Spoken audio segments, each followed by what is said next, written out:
সবাই মরে যাবো, আমরা সবাই, কেউ থাকবো না। এই পৃথিবী থাকার জায়গা নয়। কিয়ামতের সময় আল্লাহ তাআলা মালাকুল মাউতকে বলবেন, সবার রূহ কবজ করে ফেলো, সবার, কেউ থাকবে না, সবার রূহ কবজ হয়ে যাবে। আল্লাহ মালাকুল মাউতকে বলবেন, মালাকুল মাউত কি অবস্থা?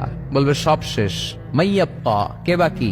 মালাকুল মাউত বলবে জিনেরা বাকি, যাদেরকে দেখা যায় না। আল্লাহ বলবেন জিনদেরকেও শেষ করে ফেলো, রূহ কবজ করো। মালাকুল মাউত আজরাইল জিনদের রূহ কবজ করবে। আল্লাহ এবার জিজ্ঞেস করবে, ইয়া মালাকাল মাউত আখবিরনি মাইয়াব্বা, এবার বলো আর কে বাকি? মালাকুল মাউত বলবে, আল্লাহ মানুষগুলো সব শেষ, জিনগুলাও শেষ, এবার বাকি ইবলিস শয়তান। কে বাকি? ইবলিসরেও শেষ করো, ইবলিসও শেষ। আল্লাহ আবার জিজ্ঞেস করবেন, ইয়া মালাকাল মাউতি মাইয়াব্বা, আর কে বেঁচে আছে বলো? মালাকুল মাউত বলবে, আল্লাহ আপনার কথা অনুযায়ী পৃথিবীর সব মানুষের রূহ কবজ করলাম, সব জিনদের রূহ কবজ করলাম, ইবলিসের রূহ কবজ করলাম, এখন আছে শুধু ফেরেশতারা। আছে কারা? যাও ফেরেশতাদের রূহ কবজ করো, ফেরেশতাদের রূহ কবজ হয়ে যাবে। এবার আল্লাহ জিজ্ঞেস করবেন, ইয়া মালাকাল মাউত আখবিরনি মাইয়াব্বা। মালাকুল মাউত বলবে, আল্লাহ আপনার কথা মতো ধরে ধরে সব শেষ, ফেরেশতাও শেষ, 4 জন ছাড়া। কয়জন ছাড়া?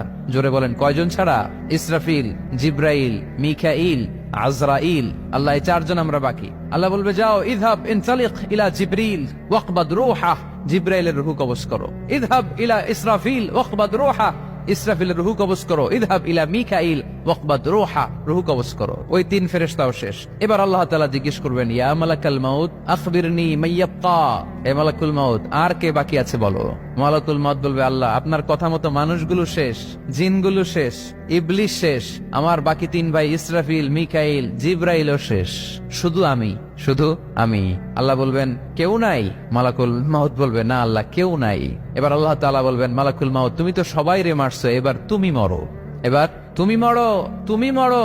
শোনার সাথে সাথে মালাকুল মাউতের কাঁপুনি ছুটে যাবে, খিচুনি এসে যাবে ভয়ে। আল্লাহ বলবেন, কাঁপুনি দিয়ে তো লাভ নাই, কারণ কুল্লু নাফসিন যায়িকাতুল।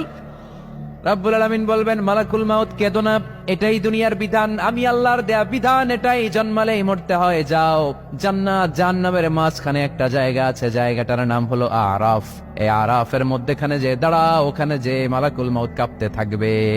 মালাকুল মাউত বলবে, আল্লাহ সৃষ্টির শুরুতে যদি জানতাম, সৃষ্টির শুরুতে যদি জানতাম সবাইকে মৃত্যুদান করার পরে, রূহ কবজ করার পরে আমাকেও মরতে হবে, তাহলে এই কঠিন দায়িত্বের ব্যাপারে আপনার কাছে ক্ষমা চাইতাম। আজকে আমারও যে ভাগ্য বরণ করে নিতে হবে সৃষ্টির শুরুতে, আমি এটা কল্পনাই করতে পারি নাই। আল্লাহ বলবেন, নো টক, মুত।